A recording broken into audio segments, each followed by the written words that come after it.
அமைப்பு என்ன பண்ணுது அப்படின்னு நீங்க பாத்தீங்கன்னா, செப்பரேஷன் ஆஃப் பவர், அதாவது அதிகாரத்தை வந்து 3ஆ பிரிக்கிறாங்க.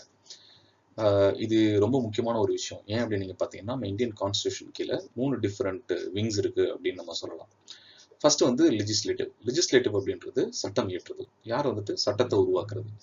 யார் இவங்க அப்படின்னு நீங்க பாத்தீங்க அப்படின்னா, நம்ம எம்பிஸ், அதாவது Lok Sabha MP, Rajya Sabha MP, state legislation வந்துட்டு எம்எல்ஏஸ். இவங்க வந்து மக்களோட பிரதிநிதிகள். அதாவது எப்படி நீங்க பாத்தீங்கன்னா, மக்கள் வந்து இவங்களை எலெக்ட் பண்ணி லோக்சபாக்கு அனுப்புறாங்க. அதே மாதிரி ராஜ்யசபா வந்து இன்டைரக்ட் எலெக்ஷனு. அதாவது எம்பிஸும் எம்எல்ஏவும் சேர்ந்து அவங்க வந்து ராஜ்யசபா இருக்கிறவங்களை வந்துட்டு தேர்ந்தெடுத்து அங்கே அனுப்புறாங்க.